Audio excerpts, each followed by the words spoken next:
पाप कर रखे हो।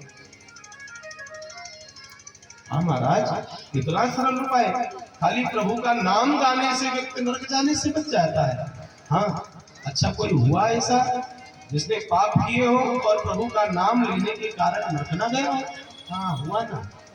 अजामिल की कथा सुना, ये कन्नौज की घटना। काल में कुजेत जहदस्य दासी पति रजामिला नामना नष्ट सदाचारो दास्या सर्वभूषिता। कन्नौज में अजामिल नाम का ब्राह्मण रहता है। जन्म तो मिला ब्राह्मण कुल में, लेकिन पतित हो गया अजामिल अपने ब्राह्मणत्व से। चोरी करता, मांस खाता, मदिरा पीता, वेश्याओं का संग करता, ब्राह्मणोचित सारे कर्म त्याग करके शूद्रों जैसे इसने आचरण अपना लिया। भले लोगों ने इसके घर जाना मना कर दिया। एक दिन अजामिल के यहाँ संत आ गए। अजामिल ने उन संतों से अपनी मुक्ति का उपाय पूछा। हम कैसे मुक्त होंगे, हम पर कैसे प्रभु कृपा करेंगे? संतों ने कहा जो बेटा हो उसका नाम नारायण रखो। अजामिल के पुत्र हुआ, नाम रखा नारायण। पुत्र से प्रेम होता ही है सहज के। सोते जागते उठते बैठते बेटा नारायण भोजन कर लो, नारायण जल पी लो, नारायण थक गया होगा हाँ मैं गोद में खिला लूं। हम नारायण का नाम निकलने लगा। एक दिन अजामिल को लेने यमदूत आए। उन यमदूतों के भयंकर रूप को देखा तो अजामिल भयभीत हुआ, चीख पड़ा बेटा नारायण बचाओ। अब बेटा नारायण सखाओं के साथ बाहर खेल रहा था, उसने तो आवाज नहीं सुनी। त्रिलोकीनाथ नारायण ने अजामिल की पुकार सुनी और अजामिल की प्राण रक्षा के लिए अपने दूत भेज दिए। विष्णुदूत आए, उन विष्णुदूतों ने यमदूतों को भगा दिया वहां से और अजामिल की प्राणों की रक्षा कर दी। अब तो अजामिल का जो जीवन बचा बिल्कुल परिवर्तित हो गया। प्रभु कितने दयालु है यार। एक बार आपका नाम क्या मुख से निकला, आपने तो मेरा हाथ ही थामा, मेरे प्राण बचा दिया था। ऐसा क्या काम किया हमने तेरा, जो मेरा हाथ तुमने थाम लिया। ऐसा क्या काम किया हमने तेरा, जो मेरा हाथ तुमने थाम लिया। ऐसा क्या काम किया हमने तेरा, जो मेरा हाथ तुमने थाम लिया। ऐसा क्या काम किया हमने तेरा, जो मेरा हाथ तुमने थाम लिया। मेरी जिंदगी बदल दी तुमने, मेरी जिंदगी बदल दी तुमने।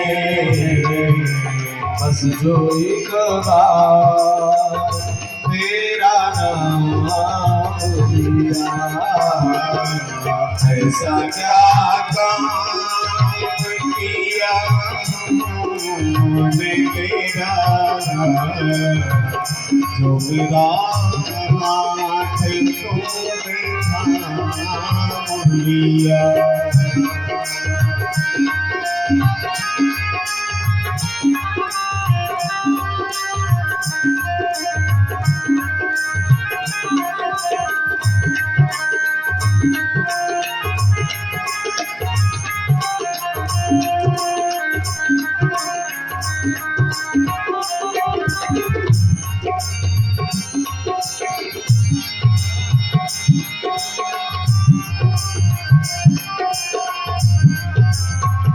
जमाने में मैं अकेला था, इस जमाने में मैं अकेला था, तेरी माया के रंग में खेला था, तेरी माया के रंग में खेला था।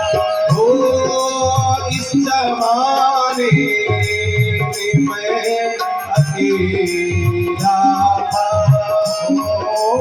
इस जमाने में मैं अकेला था।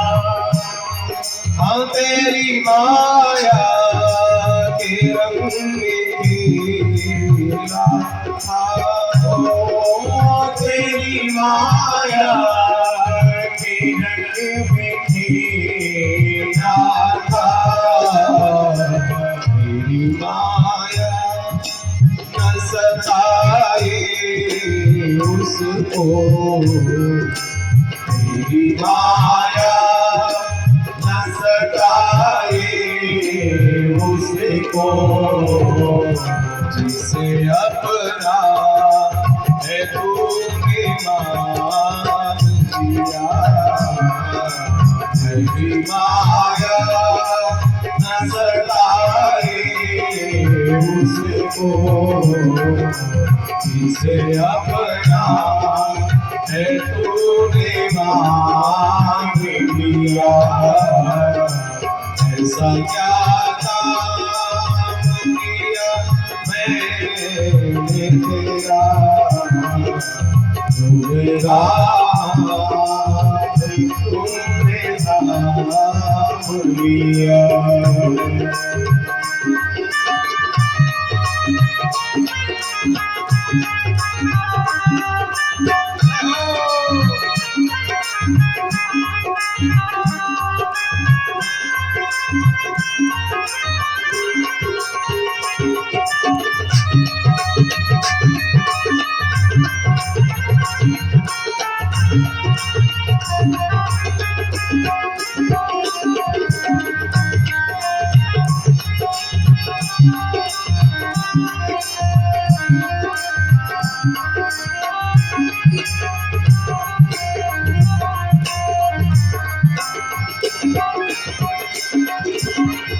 दिल दुखियों का तो सहारा है, दिल दुखियों का तो सहारा है, डूबती नाव का किनारा है, डूबती नाव का किनारा है, दिन दुखियों का तो सहारा है, दिन दुखियों का तो सहारा है, डूबती नाव का किनारा है, डूबती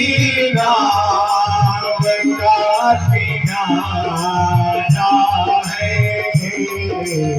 तेरी माया न सताएगी उसे, तेरी माया न सताएगी उसे, जिसे तूने है अपना मान लिया, तेरी माया न सताएगी उसे, जिसे तूने है अपना मान लिया। ऐसा क्या काम किया मैंने तेरा, जो तेरा तूने थाम लिया। ऐसा क्या काम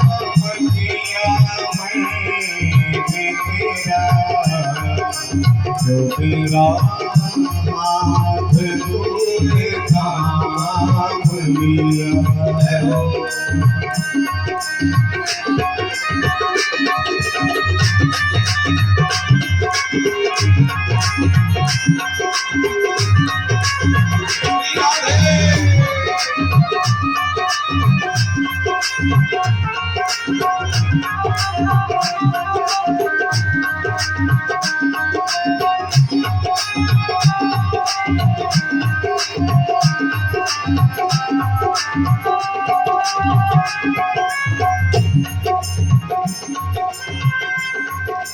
ऐसा कौन करता है किसी के लिए, इतना कौन करता है किसी के लिए, इतना कौन करता है किसी के लिए,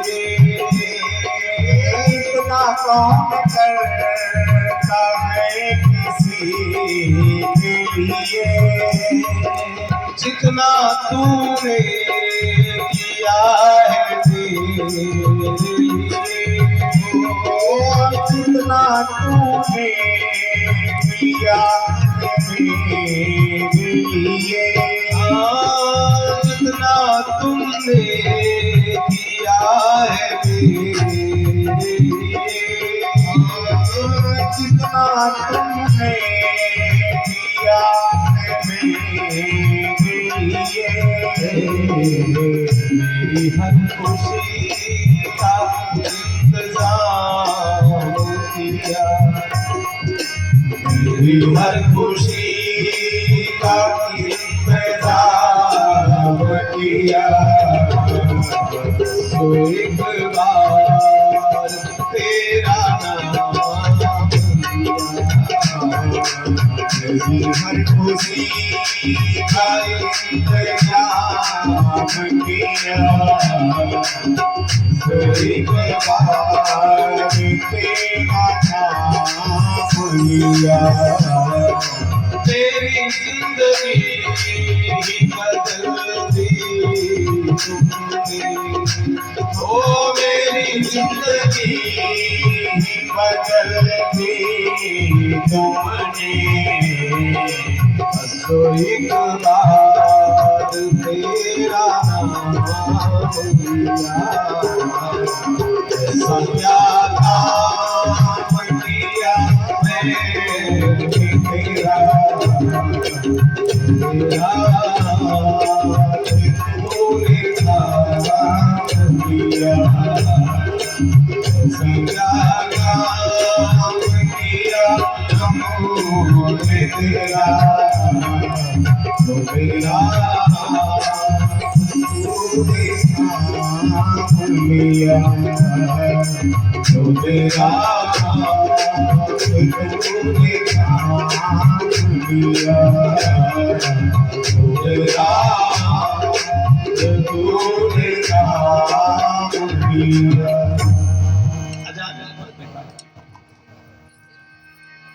नाम के कारण आगे प्रहलाद पर कृपा करें। प्रहलाद जी की कथा सबने सुनी।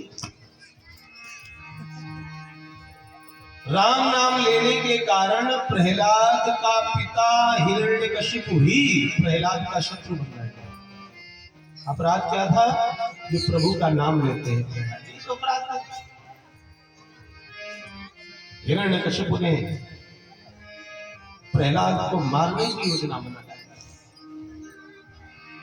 पर्वत से नीचे फेंकवाया, जल में डुबाने का प्रयास किया, हाथी के पैरों के नीचे डाल दिया गया प्रहलाद, सर्पों की कोठरी में बंद किया गया, दूध में विष मिलाकर प्रहलाद को दिया गया, परंतु प्रहलाद का बाल बाका नहीं हुआ। जाको राखे साइया मार सके ना कोई, बाल न बाका कर सके जो जग बैरी हो। पूरा संसार ही शत्रु के क्यों न हो जाए, यदि परमात्मा बचाने वाले हैं तो बाल बांका कोई नहीं कर सकता। अंत में प्रहलाद को खम्भ से बांध दिया हिरण्यकशिपु। बोल तेरा राम कहाँ रहता है, आए तेरा परमात्मा। प्रहलाद जी कहते पिताजी हमारे प्रभु कहाँ नहीं है, सर्वत्र वही तो है। हम में है तुम में है, व्याप्त नभ मंडल में, ज्वाला की कराल लपटों में विद्यमान है। आप में है आपके प्रताप और प्रलाप में, मेरे तो रोम रोम में रमेश विद्यमान है। पिताजी हमारे तो रोम रोम में ठाकुर जी विराजे हुए कहा नहीं। इस खड्ग में राम, इस खम्भ में राम, जैसे ही कहा खम्भ में राम, हिरण्यकशिपु ने गदा का प्रहार किया, खम्भ टूटा, नृसिंह भगवान का प्राकट्य हुआ। नृसिंह भगवान ने हिरण्यकशिपु के साथ में युद्ध किया और संध्या के समय में हिरण्यकशिपु को उठाकर अपनी जंघा पर पटका है, घर की दहलीज पर गिरा। ब्रह्मा जी से वरदान मांग रखे हैं हिरण्यकशिपु ने, न घर के भीतर मरो, न बाहर मरो, न भूतल में, न आकाश में, न दिन में, न रात्रि में, न मनुष्य से, न पशु से, न अस्त्र से, न शस्त्र से। ब्रह्मा जी के प्रत्येक वरदान की रक्षा की है प्रभु ने। नाम पर बहिर् घर के बाहर न भीतर, तो दरवाजे पर दहलीज पर ले गए। न भूमि में, न आकाश में, तो अपनी जंघा पर पटका हुआ है।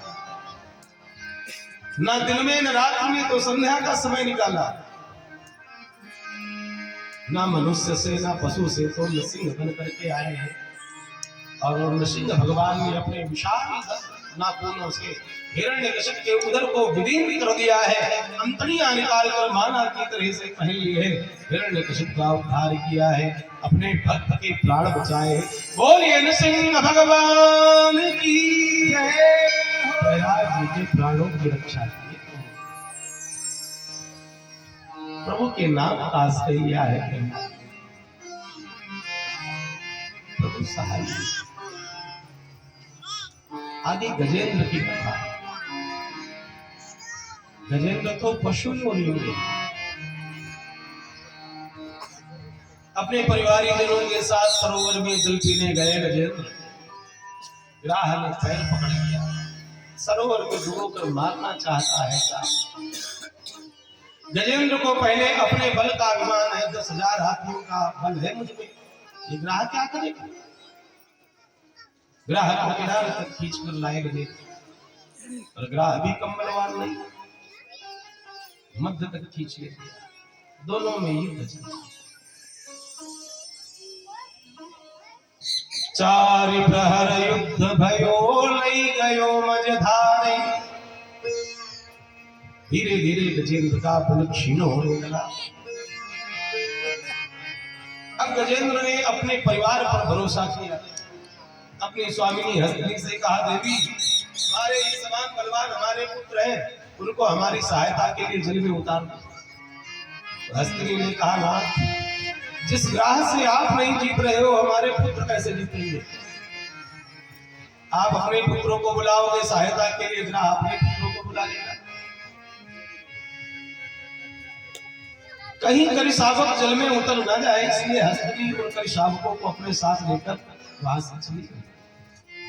गजेंद्र सुनी सुनी आंखों अपने उस जाते हुए परिवार को देखते रह गए। इसी का नाम परिवार है, यही संसार है जो मेरी मृत्यु की प्रतीक्षा तक न कर सका। अब किसको पुकारूं, कौन सहायता करेगा, इस संकट की घड़ी में कौन प्राण बचाएगा। तो अंत में गजेंद्र को प्रभु की याद आई, गोविंद को पुकारा, हे गोविंद। गज ने जब है वो कहा, कह न सका गोविंद, आपल में रक्षा करी, ऐसे वो गोविंद। गोविंद को पुकारा, प्रभु नंगे पांव दौड़े भागे आए। चक्र से नक्र का छेदन किया है और गजेंद्र को सरोवर से बाहर लाकर के खड़ा किया। गजेंद्र के प्राणों की रक्षा में पशु योनि में पुकारा गजेंद्र ने तो भी प्रभु से साथ दिया। हे गोविंद हे गोपाल अब तो जीवन हारी। हे गोविंद हे गोपाल अब तो जीवन हारी। हे गोविंद हे गोपाल अब तो जीवन हारी। हे गोविंद हे गोपाल अब तो जीवन हारी। हे गोविंद राखो शरण शरण हमारे। हे गोविंद राखो शरण शरण तिहारी। हे गोविंद हे गोपाल जीवन हारी। हे गोविंद हे गोपाल अब तो जीवन हारी। वीर जीवन हेतु गयो सिंधु के किनारे। वीर जीवन हेतु गयो सिंधु के किनारे। वीर जीवन हेतु गयो सिंधु के किनारे। वीर जीवन हेतु गयो सिंधु के किनारे। सिंधु बीच बसत ग्राह चरण सिंधु बीच बसत ग्राह चरण रही बसारी। हे गोविंद हे गोपाल अब तो जीवन हारी। हे गोविंद हे गोपाल अब तो जीवन हारी।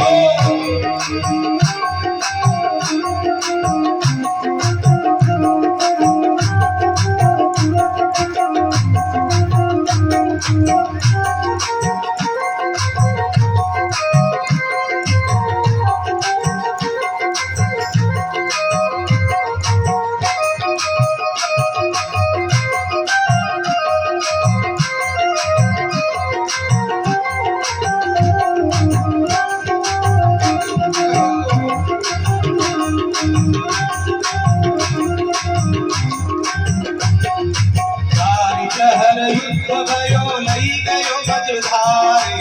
चारि प्रहर युद्ध भयो लई गयो बजधारी। चारि प्रहर युद्ध भयो लई गयो बजधारी।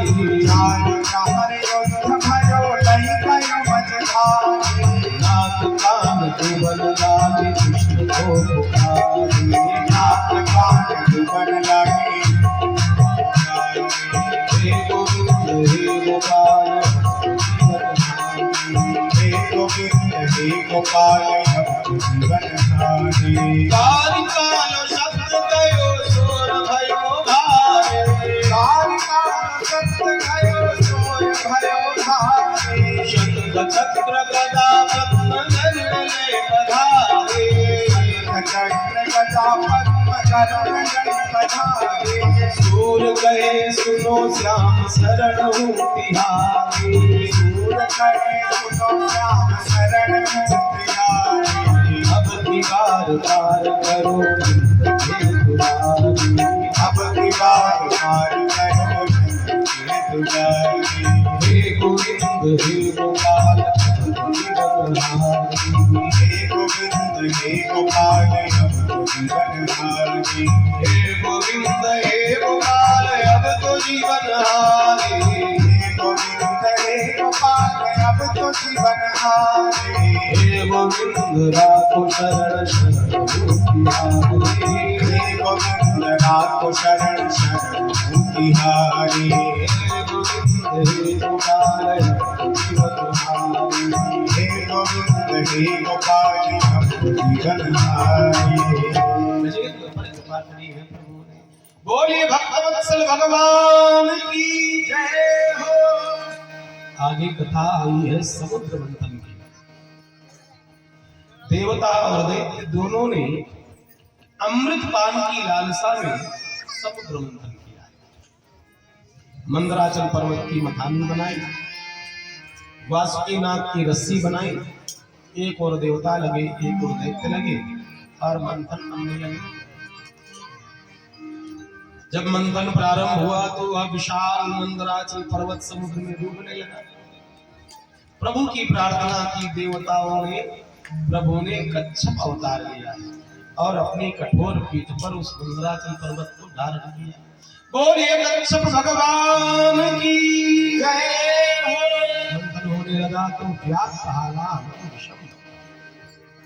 हलाहल विष, उस विष से त्रैलोक्य दग्ध होने लगा। प्रभु ने कहा कोई एक व्यक्ति इस विष को पी जाओ।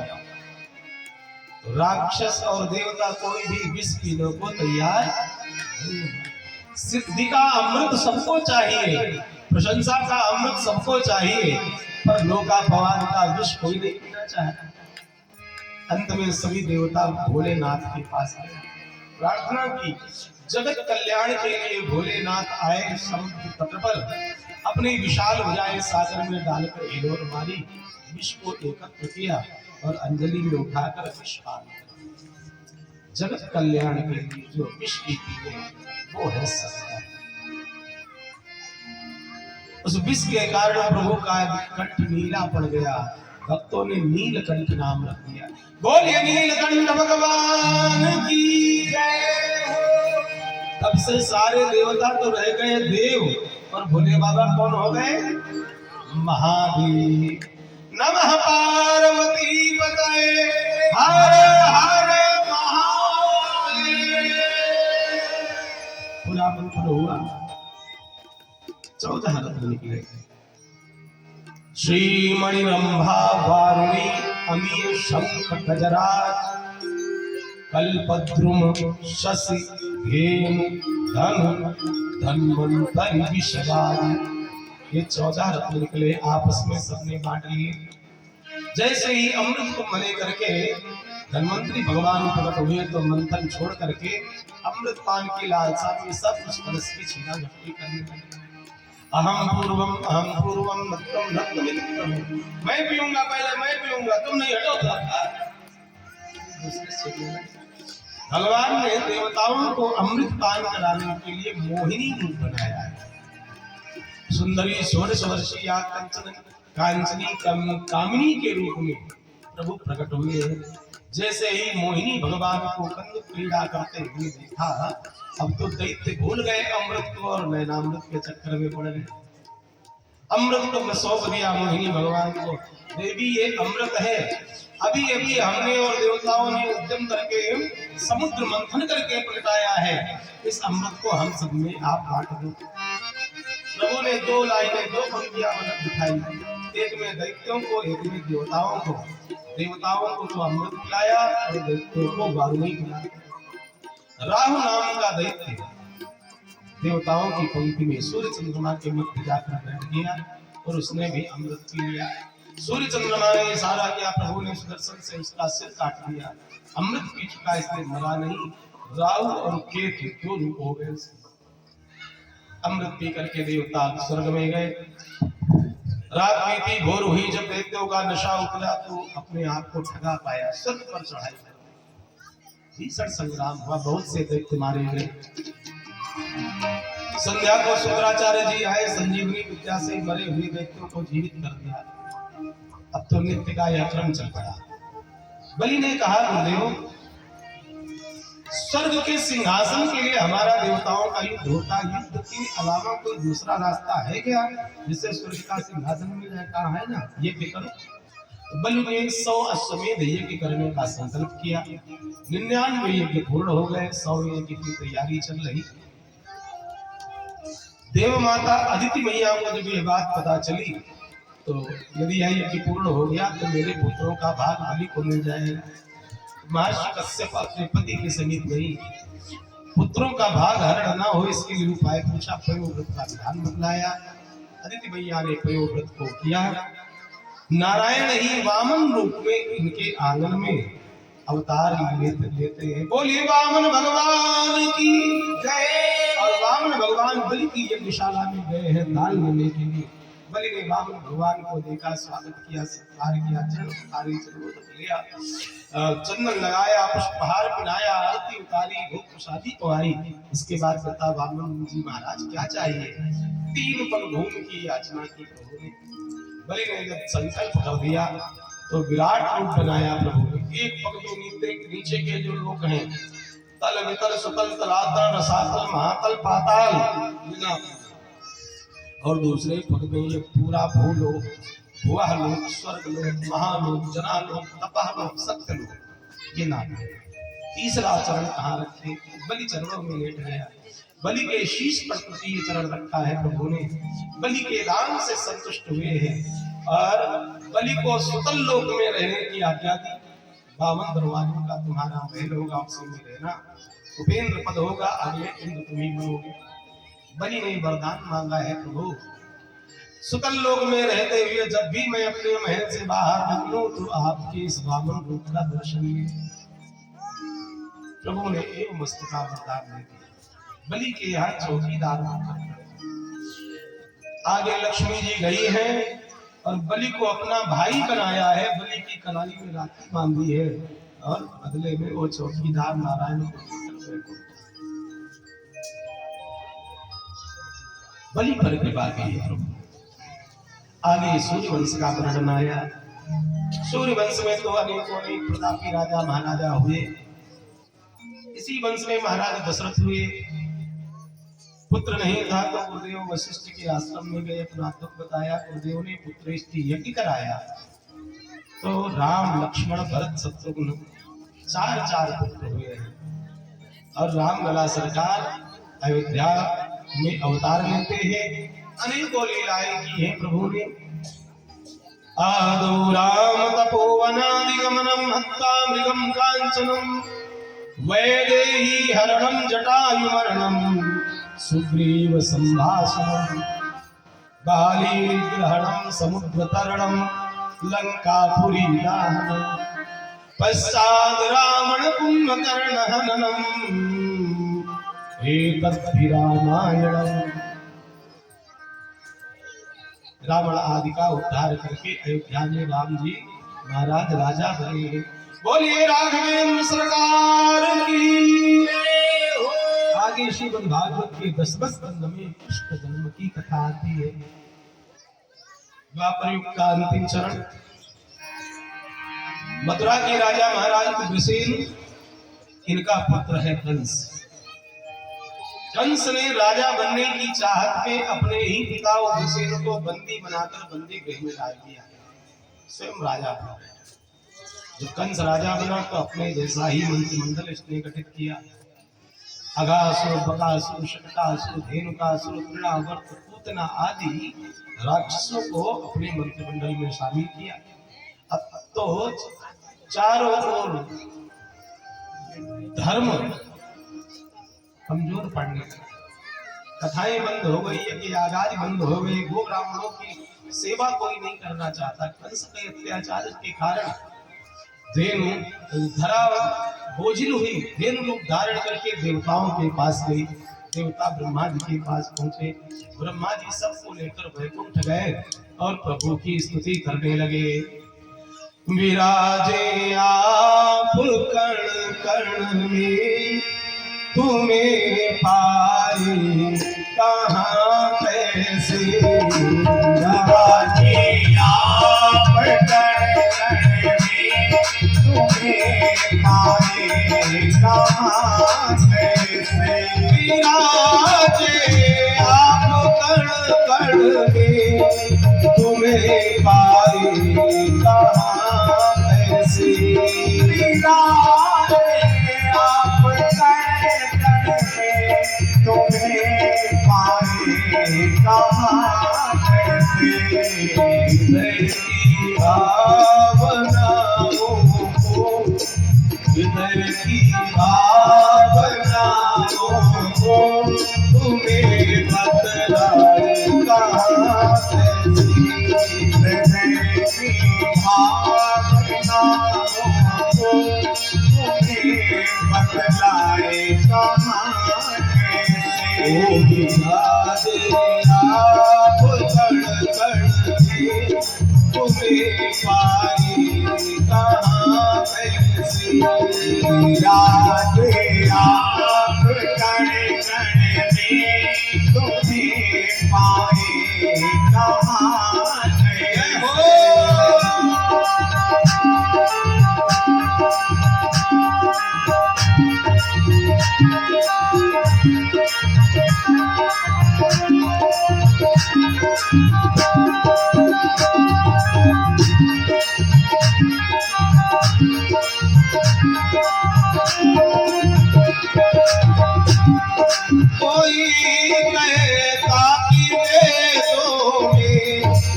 कोई कहता पुराणों में, कोई कहता वेदों में, कोई कहता पुराणों में, कोई कहता कि वेदों में, कोई कहता पुराणों में, बड़े सब इस ही झंझट में, बड़े सब इस ही झंझट में, तुम्हें पाए कहाँ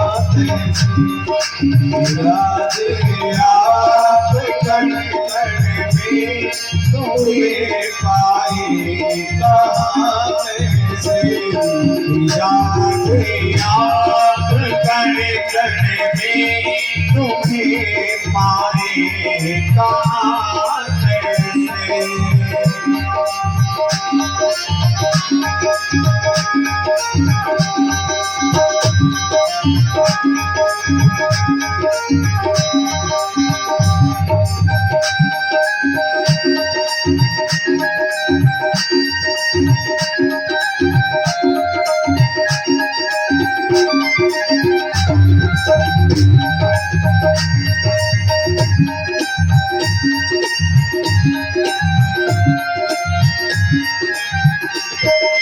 अमित गुण आपके स्वामी, उन्हें गाए कहाँ कैसे। अमित गुण आपके स्वामी, उन्हें गाए कहाँ कैसे। अमित गुण आपके स्वामी, उन्हें गाए कहाँ कैसे। अमित गुण आपके स्वामी, उन्हें गाए कहाँ कैसे। हृदय की भावनाओं को, हृदय की भावनाओं को, तुम्हें बतलाए कहाँ कैसे। राधे आप कण कण में, तुम्हें पाए कहाँ कैसे। राधे आप कण कण में, तुम्हें पाए कहाँ कैसे। तुम्हें पाए कहाँ कैसे, तुम्हें पाए कहाँ कैसे। देवताओं की करुण पुकार हुई तो प्रभु प्रकट हो गए। नाथ त्राहिमाम रक्षा करो, दैत्यों का उत्पात बढ़ रहा है, ये धरा पाप से बोझिल हो रही है। प्रभु ने कहा, देवताओं चिंता मत करो, शीघ्र ही ब्रज मंडल में अवतार होगा। जाओ हमारे आगमन की तैयारी करो, प्रतीक्षा करो। धरा का भार हरण करूंगा। अब तो सब देवता प्रभु को प्रणाम करते हुए आए और ब्रजमंडल में प्रभु आगमन की प्रतीक्षा करने लगे। कोई गोप बन गया, कोई गोपी, कोई गाय, कोई बछड़ा, कोई वृक्ष, कोई लता बन गए हैं और सब प्रभु आगमन की प्रतीक्षा कर रहे हैं। प्रभु आएंगे, प्रभु का दर्शन मिलेगा। इधर कंस का जब पाप खूब बढ़ा, चारों ओर बदनामी होने लगी, लोग धिक्कारने लगे कंस को। तो कंस ने सोचा कोई ऐसा काम किया जाए जिससे समाज में खोई हुई प्रतिष्ठा वापस मिले। तो कंस की चचेरी बहन है देवकी, चाचा देवकी, तो अपनी बहन देवकी के विवाह की तैयारी की। वही मथुरा के समीप बटेश्वर नाम की जगह, बटेश्वर नाम का राज्य, आप तो अभी होकर के आए। बटेश्वर के राजा है महाराज वसुदेव जी।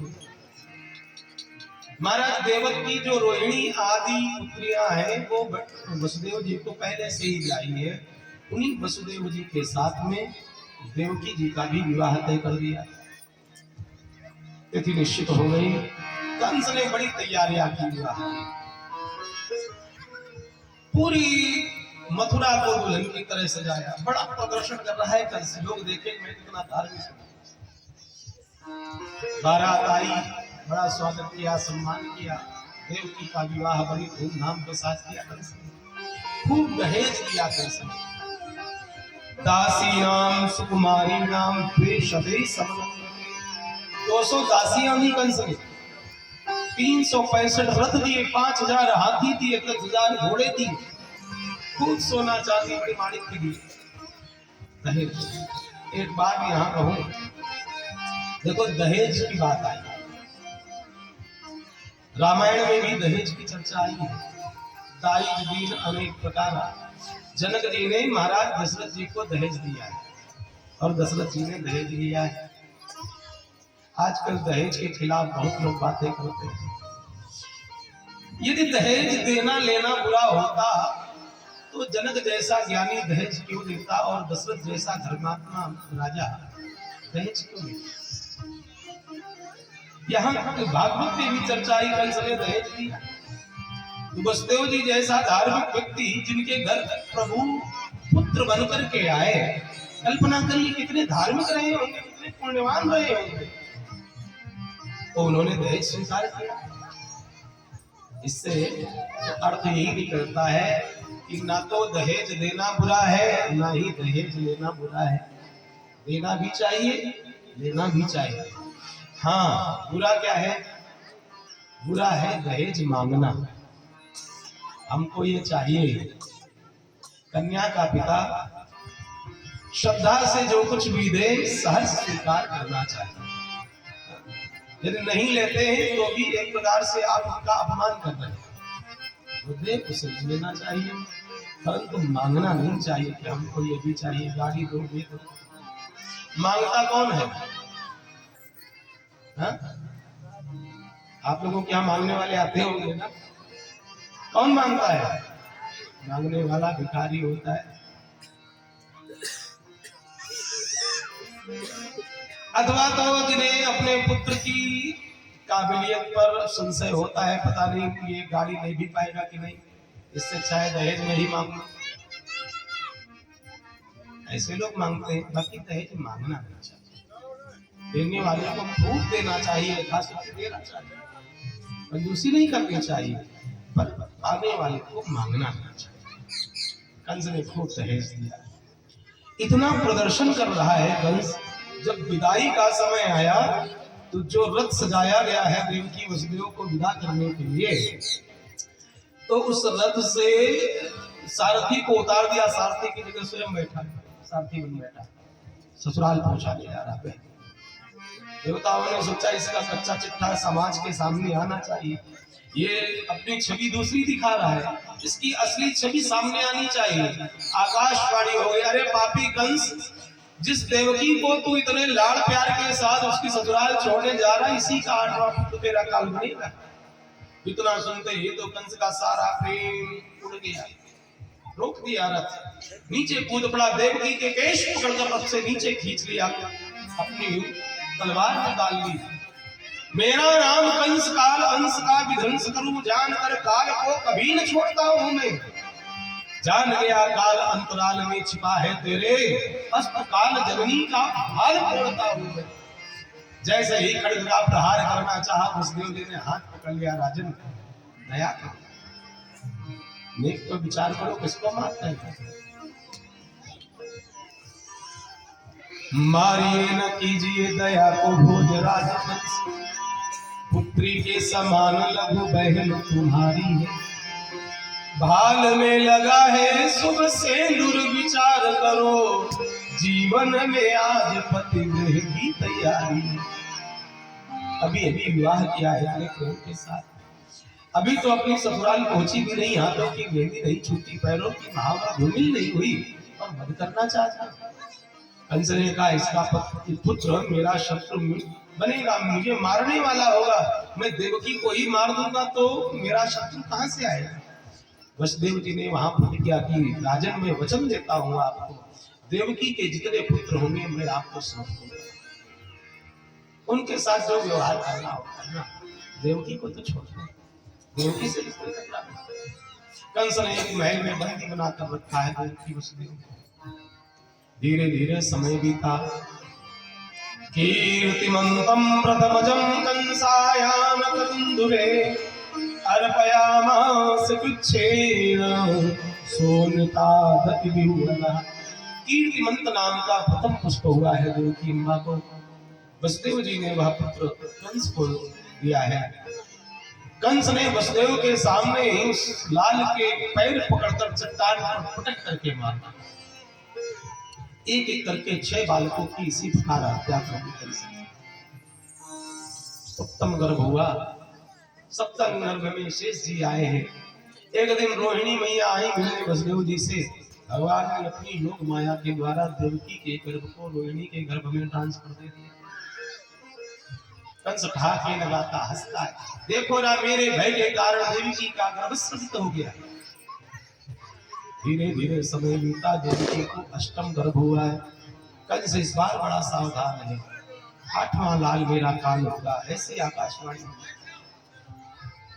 पहरा लगा दिया है, जंगी किमाड़ लगा दिए, पहरेदारों को सावधान कर दिया, खबरदार पलड़ा भी पर मार नहीं पाए। देवकी वसुदेव के हाथों में हथकड़ियां, पैरों में भिड़ियां दिलवा दी। एक एक करके मास बीतने लगे। प्रभु ही आए हैं गर्भ में, अवतार लेने वाले हैं। भादों का महीना आया, कृष्ण पक्ष अष्टमी की तिथि आई।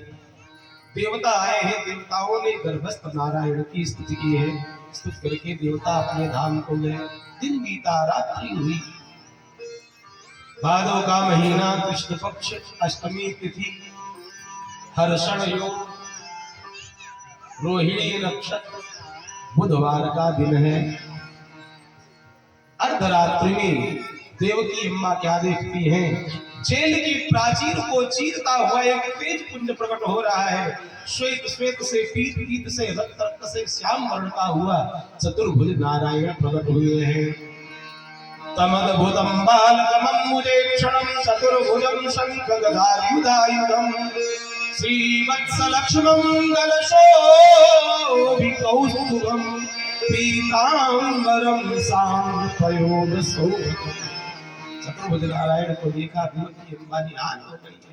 प्रभु आप पधारे, बड़ी कृपा की आपने, बड़ा अनुग्रह है। थोड़ी और कृपा अपनी बढ़ाओ, आप बाल रूप में आ जाओ। मैं पुत्र रूप में चाहती हूँ। नन्हे से बालक बन गए हैं प्रभु। मैया देवकी लाड़ लड़ाना चाहती, प्यार लुटाना चाहती है। प्रभु ने कहा मैया अभी हमारे बाबा से कह दो, बाबा हमको गोकुल पहुंचा दे मैया यशोदा के यहाँ। वसुदेव जी सोचने लगे कैसे ले जाऊं।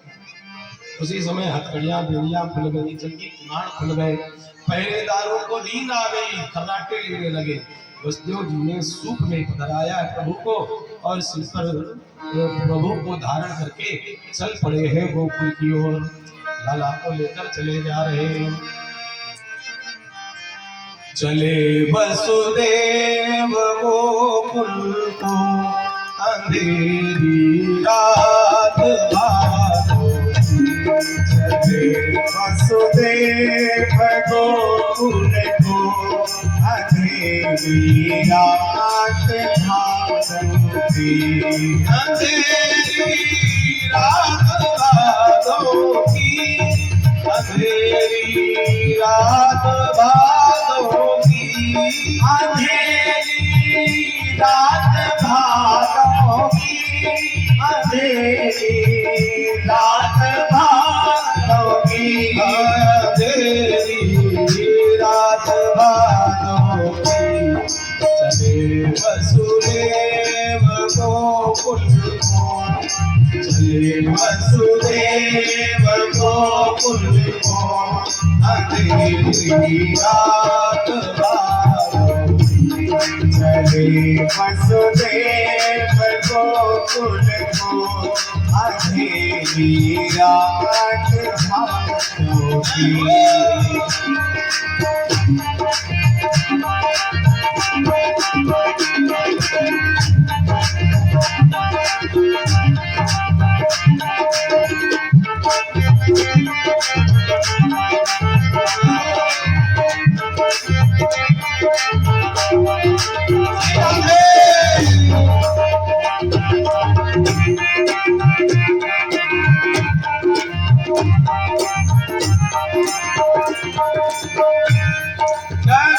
में भोंकी आती थी, तड़प बिजली दिखाती थी।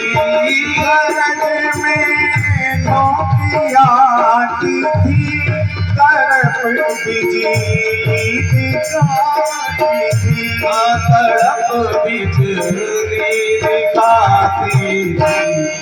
ये है शीश पर प्रभु को, ये है शीश पर प्रभु को, अंधेरी रात भादों ये है शीश पर प्रभु को, अंधेरी रात भादों की।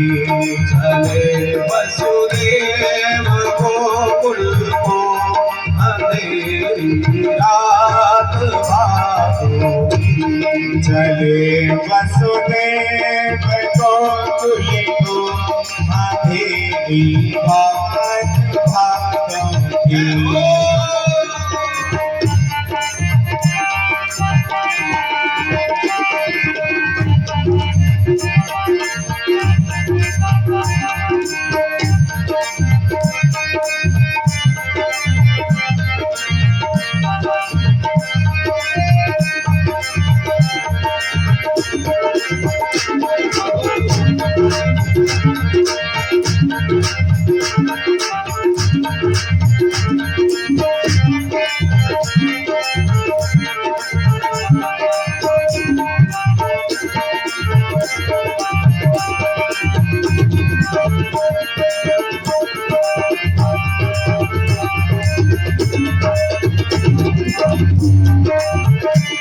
उद्योगी वाला चले आ रहे हैं।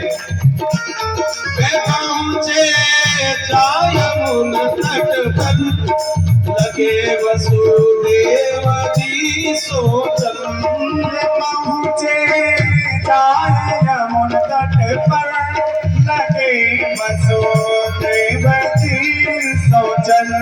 लगे वसुदेव जी सोचन, मैं कैसे पार जाऊंगा, मैं कैसे पार जाऊंगा, अंधेरी रात भादों की। मैं कैसे पार जाऊंगा, अंधेरी रात भादों की।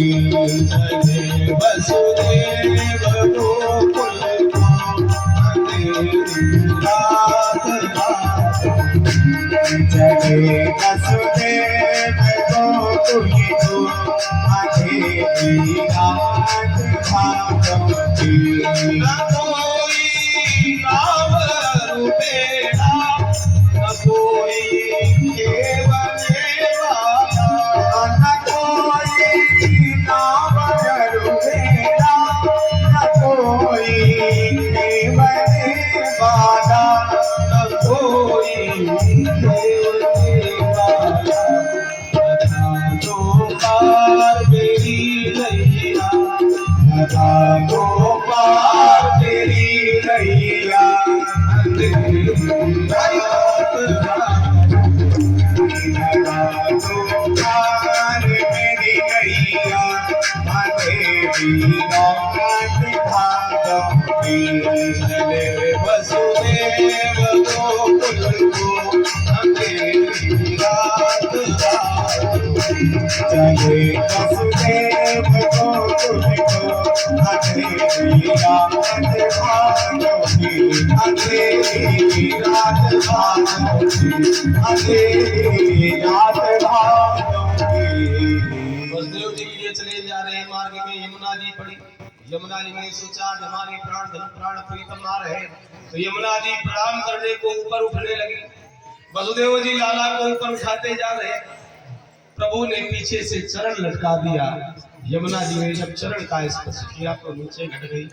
वसुदेव जी यमुना पार गए। गोकुल में मैया यशोदा के हाथ पहुंचे और मैया यशोदा के बगल में लाला लिटा दिया। लाला को यशोदा जी को सौंप दिया और यशोदा मैया के बगल में कन्या लेती है। उस कन्या को लेकर के मथुरा है। जैसे ही मथुरा में आए, जंगी की माड़ा बंद हो गए, हथकड़ियां बेड़ियां लग गई, कन्या रोने लगी। कन्या का रुदन सुनाकर से दौड़े भागा आया। कन्या के चरण पकड़कर चट्टान पर पटक कर मारना चाहता है, परंतु वह कन्या कंस के शीश पर अपने चरण का आघात करती हुई आकाश में अष्टभुजी दुर्गा के रूप में प्रकट हुई। अरे पापी, तू मुझे मारना चाहता है? तुझे मारने वाला तो गोकुल में पैदा हो चुका है। और इतना कह करके जगदम्बा विंध्याचल में आकर के विंध्यवासिनी मैया के रूप में विराजी। बोलिए विंध्यवासिनी मैया की। इधर गोकुल में जब भोर हुई, रात बीती, भोर हुई, तो सबसे पहले सुनंदा जगी। सुनंदा जानते कौन है? यशोदा मैया की ननंद।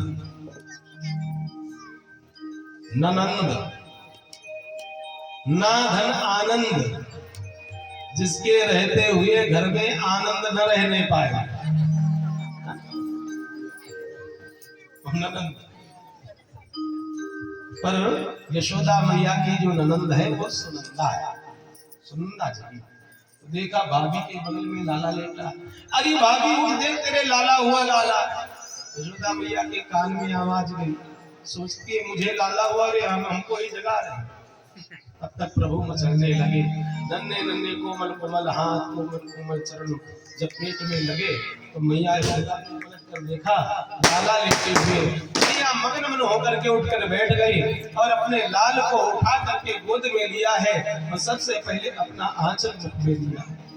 प्रभु जैसे जन्म जन्म के भूखे हो ऐसे भैया का आंचल पीने लगे। अब तो सुनंदा दौड़ी भागी गई, बाबा नंद को जाकर सूचना दी, भैया बधाई हो, भाभी ने लाला को जन्म दिया, बधाई हो, बधाई हो।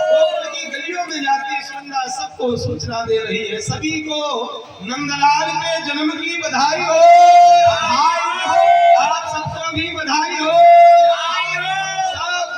आनंदित होकर के सज धज करके आई है नंदरानी को बधाई देने के लिए और नंदलाल की बधाई में आनंद लेती है। आइए आप लोग भी आनंद लें। ओ नंद के आनंद भयो जय कन्हैया लाल, नंद के आनंद भयो जय कन्हैया लाल की, नंद के आनंद भयो जय कन्हैया लाल, ओ नंद के आनंद भयो जय कन्हैया लाल की, पूरण ब्रज चंद्र भयो जय कन्हैया लाल की, पूरण ब्रज चंद्र भयो जय कन्हैया लाल की, परम आनंद भयो जय कन्हैया लाल की, परम आनंद भयो जय कन्हैया लाल की, ओ नंद के आनंद भयो जय कन्हैया लाल, नंद के आनंद भयो जय कन्हैया लाल की, जय कन्हैया लाल की, जय कन्हैया लाल की, जय कन्हैया लाल की, जय कन्हैया लाल की, जय गोपाल की, जय कन्हैया लाल की, माता रे गोपाल की, जय कन्हैया लाल की, जय लाल की, जय कन्हैया लाल की, यशोदा के लाल की, जय कन्हैया लाल की, नंद के आनंद भयो जय कन्हैया लाल, ओ नंद के आनंद भयो जय कन्हैया लाल की, ओ नंद के नंद के आनंद भयो जय कन्हैया लाल की।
परमानंद भयो जय कन्हैया लाल की।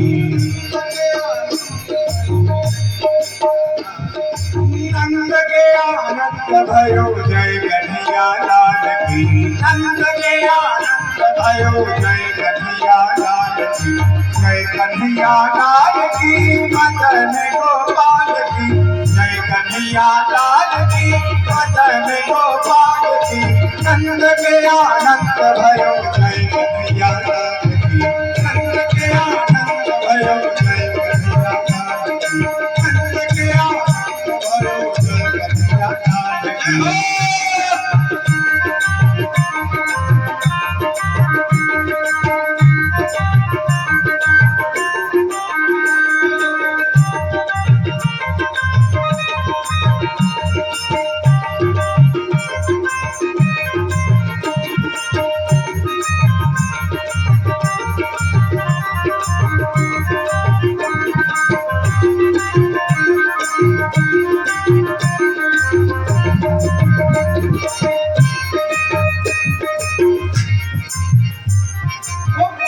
बोले गोपी बोले जय कन्हैया लाल की।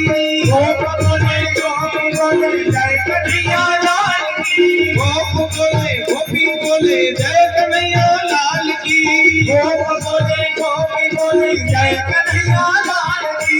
नंद के आनंद भयो जय कन्हैया लाल की।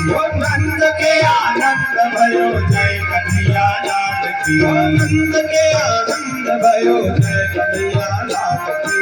नंद के आनंद भयो जय कन्हैया लाल की। जय हो।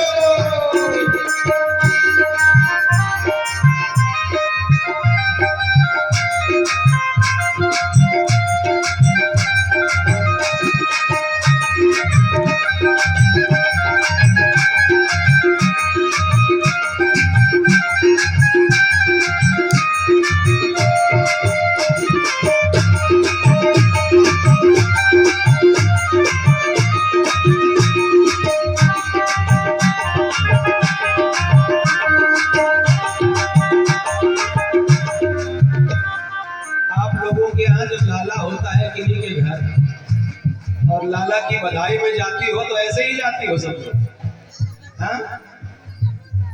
जब बधाई में जाती है तो खूब गाती है, नाचती है कि नहीं? और यहाँ कन्हैया हुए, नंदलाल हुए, इतना सन्नाटा। भैया वसुदेव जी इनको जरा पीछे करो, वसुदेव जी इनको यहाँ पकड़ाओ, इनको यही नहीं लो, पीछे थोड़ा थोड़ा पीछे हो जाए। नंदलाल के जन्म की जिनके मन में प्रसन्नता हो और जिन्हें नाचना आता है वो लोग थोड़ा खड़े हो करके 2-4 मिनट मस्ती में आनंद ले ले, और जिन्हें नहीं आता है तो उनके लिए क्या कहा जाए, सभी लोग थोड़ा मस्ती में आनंद लेंगे और उसके बाद में फिर आगे का कार्यक्रम होगा। खड़े हो जाएंगे जिन्हें नाचना आता वो लोग, जिन्हें नाचना है वही खड़े हो, बाकी लोग बैठ जाए। जो लोग खड़े रहेंगे उन्हें नाचना पड़ेगा। हो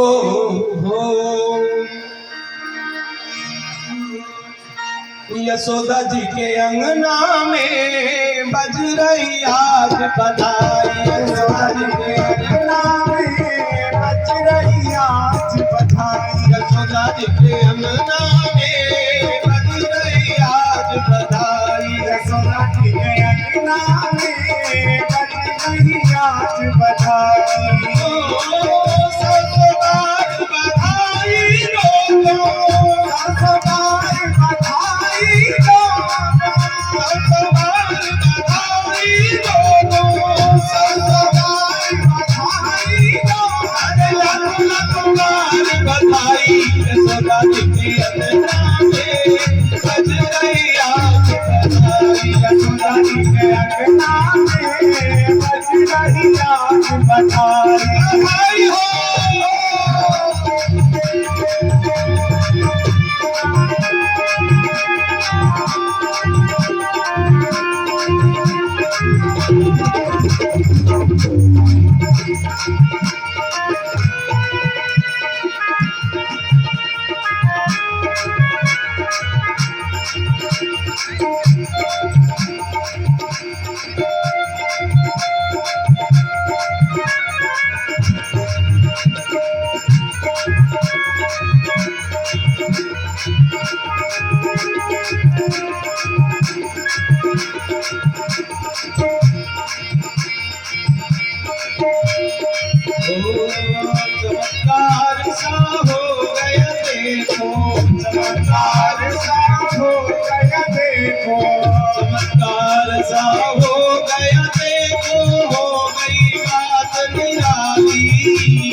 नाम में बस कहीं याद बताए नंद के आनंद भयो कन्हैया लाल की के आनंद भयो कन्हैया लाल की पूरण मद चंद्र भयो कन्हैया लाल की पूरण मद चंद्र भयो कन्हैया लाल की आनंद भयो कन्हैया लाल की आनंद भयो कन्हैया लाल की हाथी घोड़ा पाल की आदर गोपाल की हाथी घोड़ा पाल की जय कन्हैया लाल की के आनंद भयो कन्हैया लाल के आनंद भयो कन्हैया लाल की के आनंद भयो कन्हैया लाल की कन्हैया लाल की कन्हैया लाल की कन्हैया लाल की कन्हैया लाल की हाथी घोड़ा पाल की कन्हैया लाल की हाथी घोड़ा पाल की कन्हैया लाल की गोपाल की कन्हैया लाल की हाथी लाल की कन्हैया लाल